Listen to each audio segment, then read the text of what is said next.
When you hear affiliate marketing, what comes to mind? If you picture a pushy, salesy influencer dropping links all over the place on social media, you're not alone. I used to feel that way too, but it turns out there is a way to do affiliate marketing well. Content focused affiliate marketing has, in fact, become one of my favorite ways to share content with my audience. It's enabled me to promote other people's products and services while still being in service to you. And that just feels great. So, today I'm going to share some simple ideas for how you can start using it in your business too. But first, if you're new here, hi, I'm Michaela Bucchianeri, psychologist turned copy coach for health and wellness professionals. And I help you bring more of your in person magic to your online presence, attracting dream clients, patients, and customers with words that connect. So if that sounds good to you, please subscribe for new videos each week. Now, for the purposes of this video, I'm not going to get into all the legal and ethical considerations of affiliate marketing. For all of that and so much more, I'm going to recommend this awesome resource, Pat Flynn's 123 Affiliate Marketing course. I am a happy student. I've been through the course and I credit it really with opening my eyes to all the different avenues available to us for affiliate marketing. A major focus of this course is content focused affiliate marketing, really being of service to your audience as you are sharing links to other people's products and services. I learned so much in this course. I can't recommend it highly enough. And I will drop a link below if you'd like to check it out for yourself, learn more about it. And yes, of course, it's an affiliate link. Now, if you've ever been on the receiving end of some hastily or just poorly executed affiliate marketing, you know it can feel kind of abrupt, like it came out of left field. You're watching someone's Instagram story, and all of a sudden, boom, they are dropping a link to some product that seems to have come out of thin air. Now, this type of affiliate content that is so focused on the link and the sale with just the lightest of storytelling around it, this makes up a large proportion of the influencer marketing that we see online. But for us as business owners and creating content that's designed to serve our audience in a very real way, it can feel disconnecting and totally abrupt. And by extension, icky. Like it doesn't feel good to market that way. Content focused affiliate marketing, in contrast, is a really natural extension of the way that you're probably already showing up for your people. And it allows you to offer up a piece of content for free that is inherently valuable. It has standalone value to the people that you're communicating with. And embedded within that, as one option for them to take a next step if they're interested, is one or more affiliate links. You can think of it like a little call to action. If they're interested in continuing toward whatever it is that you're talking about in your content, that's one avenue they can take to do it. And you could be creating this content on your blog, your YouTube channel, podcast, via email, social media, really wherever you're already showing up and creating content is fair game for content-focused affiliate marketing. You can link to these pieces of content in the footer of your emails.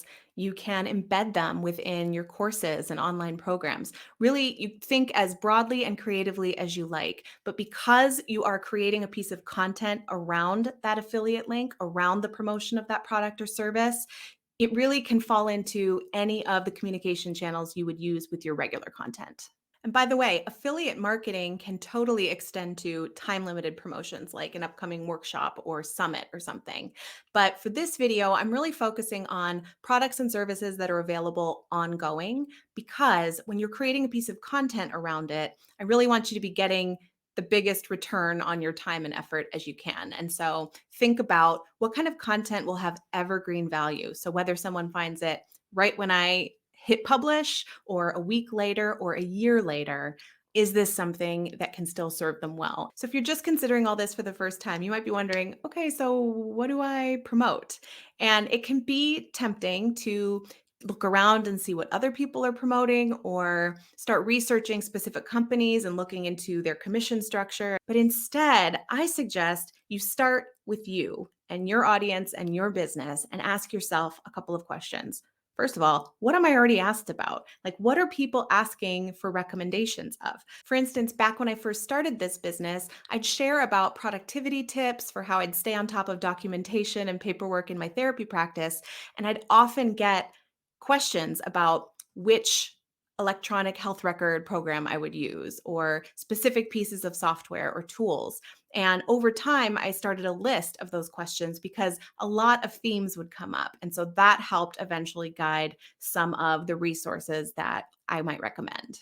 Second, if you've been creating content for a while, you can ask yourself, what am I already talking about? What have I been promoting just without the affiliate link, without even realizing it? And a clear example of this in my business is Social Squares. Social Squares is a styled stock photography membership. And as a word person who is not a visual person, I love having this resource to dip into again and again for high quality professional images. The evidence is littered all over every surface of my business. You will find Social Squares images. Now, I've been talking about them forever. I've been a member pretty much since day one. And so when they eventually came out with an affiliate program, it was just a really natural fit. I was already talking about them. My audience is already familiar with me talking about Social Squares. The only difference now is that I've switched out just the direct link to their website with my affiliate link so that when anyone goes on to become a paid member, I will earn a commission back. But it was just a very natural fit and not abrupt. It didn't disrupt the flow of communication with you because you're already familiar with me talking about this brand. So that I think is the ideal situation when you're first getting started, especially is to find those companies to partner with that you already love and use and can speak about genuinely and with authority. Now, you don't have to have used something for years and years in order to promote it as an affiliate, but you always want to make sure that you're coming from a place of genuine experience. You want this to have been something that you've gotten in there, tried out, and that you genuinely recommend. So, for example, sometimes I'll learn about a new tool or resource. There's so many, and I'm learning about new ones all the time, but I won't actually create a piece of content around it and promote it as an affiliate unless I've gotten in there, tested it out for myself, and can truly say, yes, I recommend this. I'm here to answer questions about it. I think you might like to try it too. Hopefully, this goes without saying, but that also applies to any resource that you'll see linked below one of these videos. Everything included there is something that I've tested out for myself and that I feel good about recommending to you. And I suggest you take that same approach in your affiliate marketing.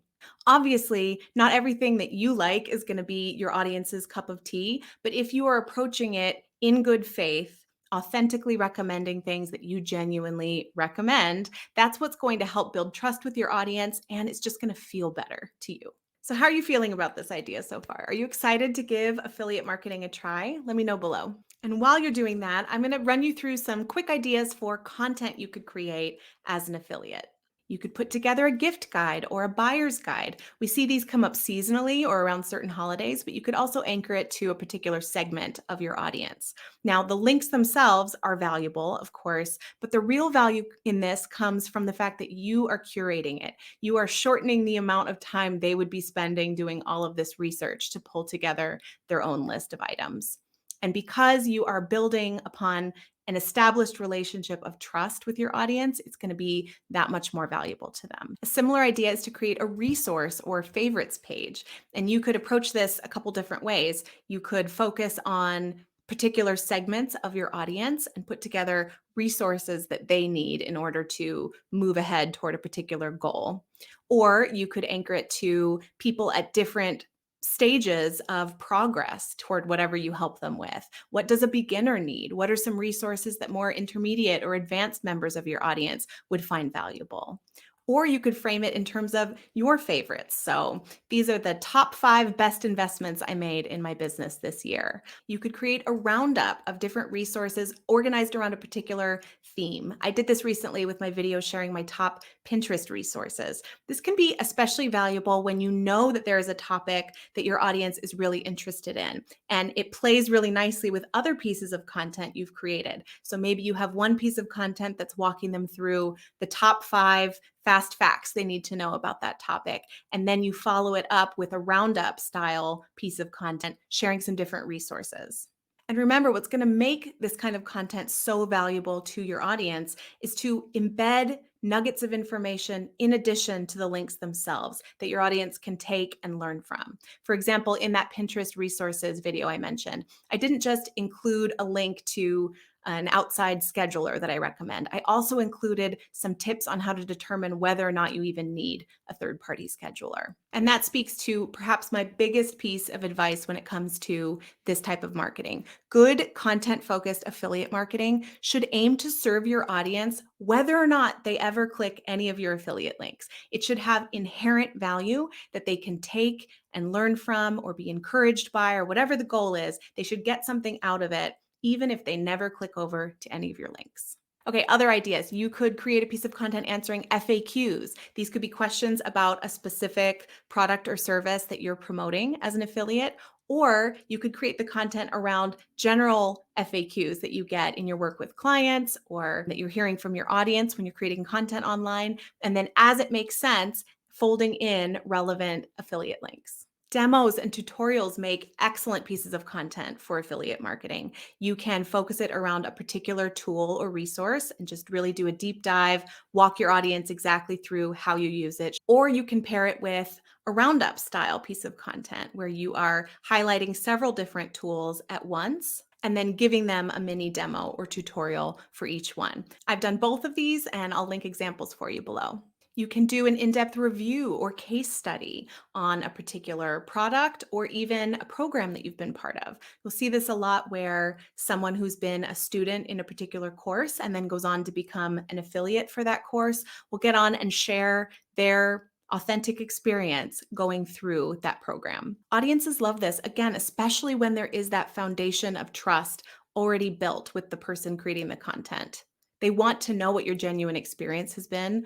And so it's really powerful when you can create a whole piece of content sharing that. Are there two equivalent brands or versions of the same type of product?